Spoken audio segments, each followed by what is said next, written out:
Hindi, naiintindihan nga kita. Paano naiintindihan mo may reklamo rin? Kaya kami namin dito. Kunin na namin, gusto nyo kunin. Ano yan, ibabalik nyo rin dyan. Tikitan itong mga jeepney driver natin. Sir, ba't sila titikitan, sir? Illegal terminal? Legal terminal, sir.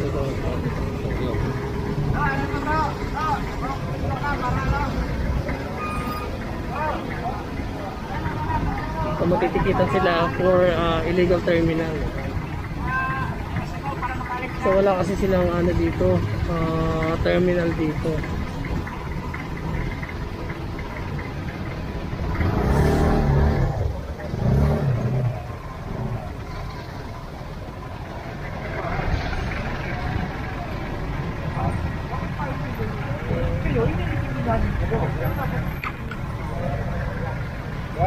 Kung maganda lang biyahe, para kami maganda.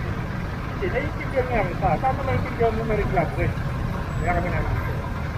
Diba? Kaya ginagulong-play lang din kami sa reklamo. O saka po, paano ko po ulit? Bawal ang makabalik sa bawal ang pwede.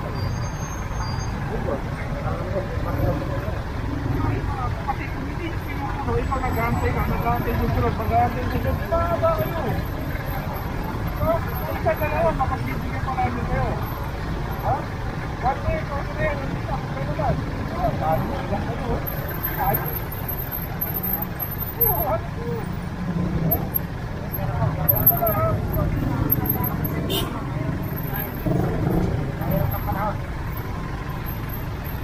May complaint kasi, sir. Yan. So, kailangan ng driver's license. So, dito naman, vendor naman yung ano. Dito. So, hindi kinuha yung mga paninda. Inilagay lang dito ay tinabi. So, dun kasi tinatambak sa may gilid. So, yun. Pinapulot ni Sir Richard pati yung bato. So, illegal terminal para doon sa mga jeep. Tapos, ito naman. Illegal vendor naman yung ano, para kay Sir Richard. So, 6 na jeep yung natikita na yun. Gawa ng gumagawa sila dito ng pila. Daddy, pag illegal terminal, anong code natin yon?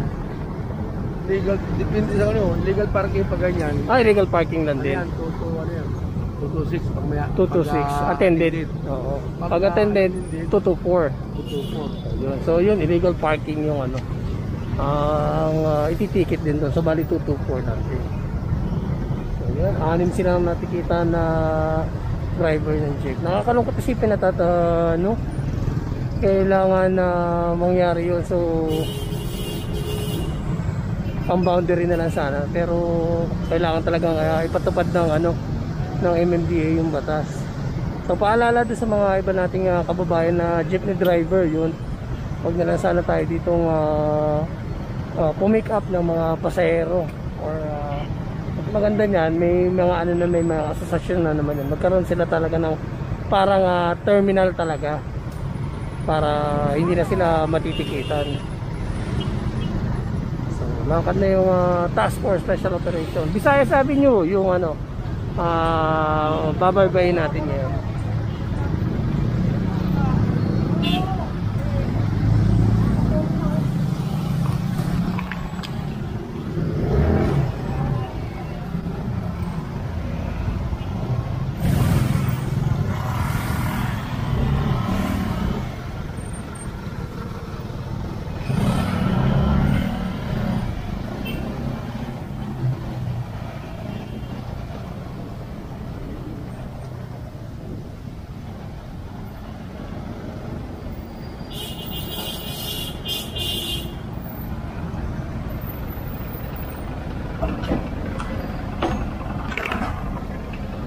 So yun, dito rin sa tapat ng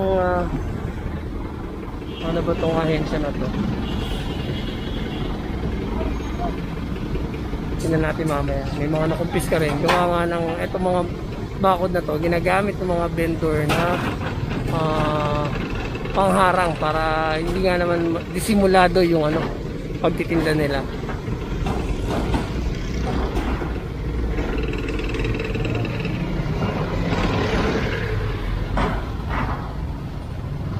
So ayun, dahil pa nilang ano dun, kalat. So parang binahaya na rin. Yung iba, pumasok daw dun sa compound. Kaya pinalalabas ni Sir Richard doon nagtakbuhan.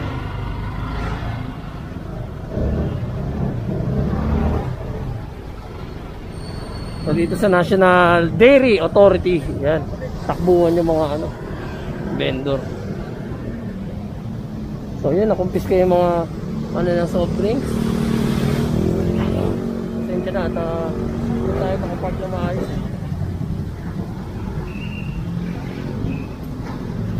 Dito sila nagtakbuhan sa Bureau of Animal Industry. So yun, at nakakuha naman ako.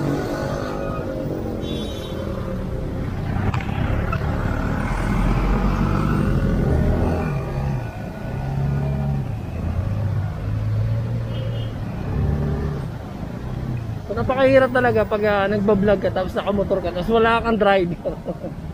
So hindi tayo makakuha ng para pang talaga yung action talaga.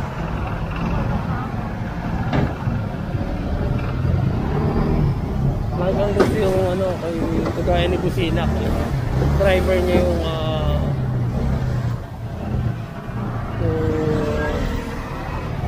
wife niya.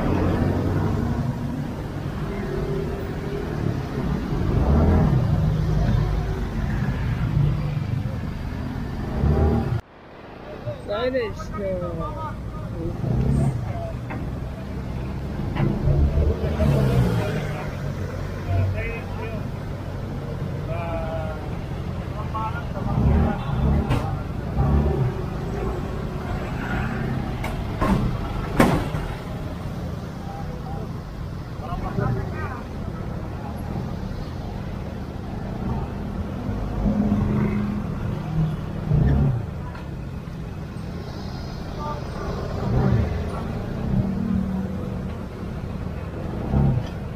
Lugar na ito ay delikado, may mga kawatan at nagbabasag ng kotse at kayo ay pagnanakawan, huwag iwanan ang inyong sasakyan na walang bantay. So isang paalala mula sa QCPD Police Station 15 hotline. Tinanggal na dahil nasa poste kasi.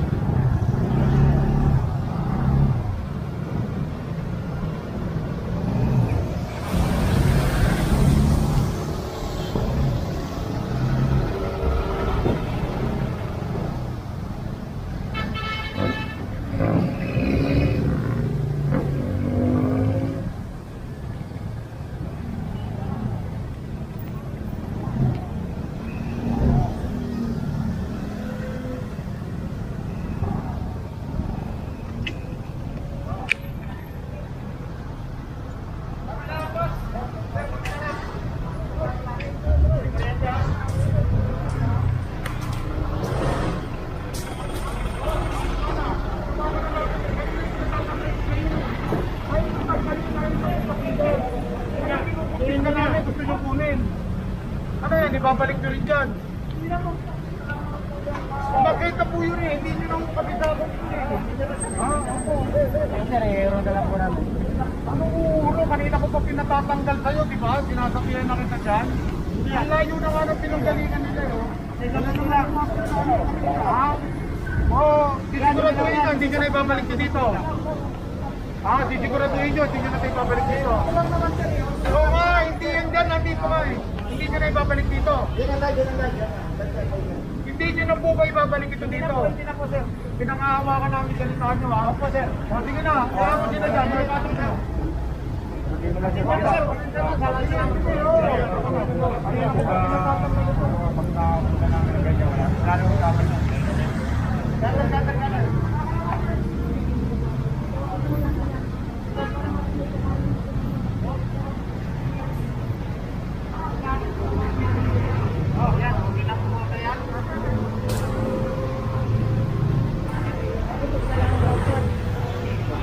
Pero ito kukumpis kayo ito.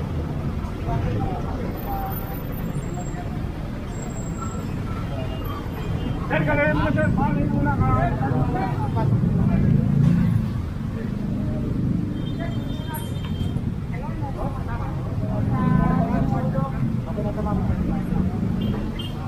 Kailangan na lang i-usog yun. Doon.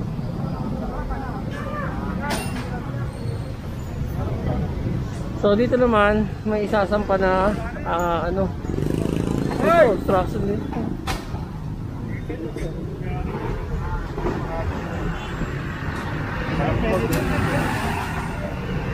Sir Wesley, ito i-impound to.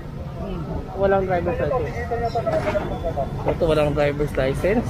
So shoutout muna kay Mami Opelia, yung pagbati galing kay Sir Wesley. Yan. Good morning. So ito, sasakay din sa tow truck dahil wala siyang driver's license.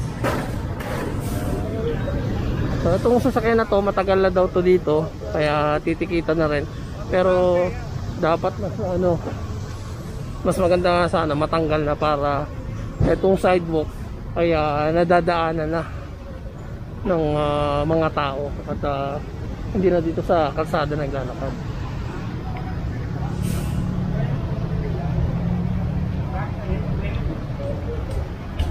So yun, at may tinanggal na rin doon na signage ng auto repair shop.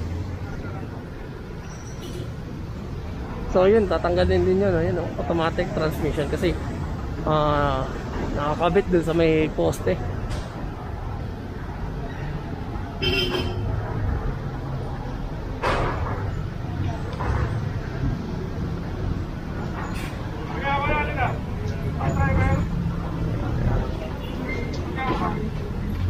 Wala siyang driver's license kaya COVID na po.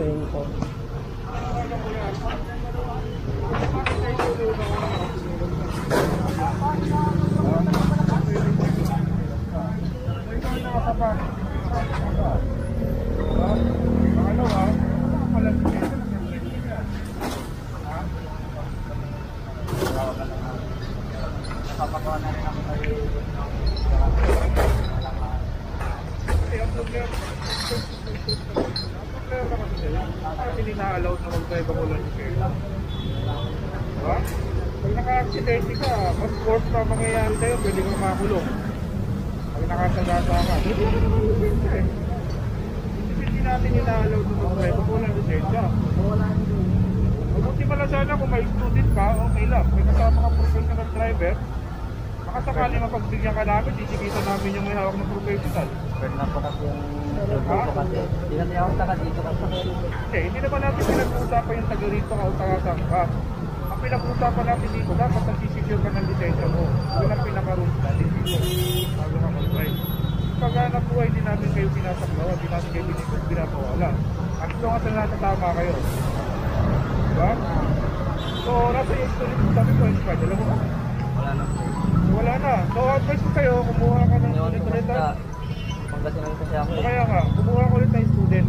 Ha? Tapos i-report mo sa among gusto na yung dadalo mo na iPhone, ha? Dadali na po yung ito lang may yun. Takpan nyo na. Kasama may tagpunan ay walang ba?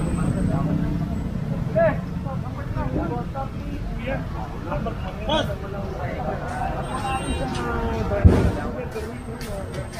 Ba't pwedeng hindi na lang natin? Hindi kami naghihintay ng kasi may mga operation pa kami. Pasensya ka na, hintay mo lang yung amo mo, i-transfer na lang yung produkto mo.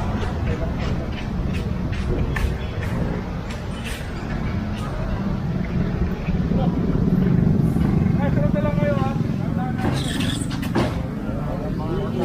Babalik, kasabay.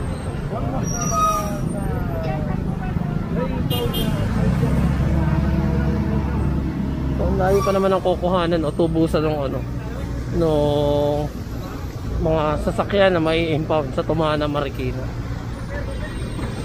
So ito, may usapan na sila ni Sir Richard na kapag inilabas pa nila ulit itong signage nila na to, ayan kukumpis kayo na.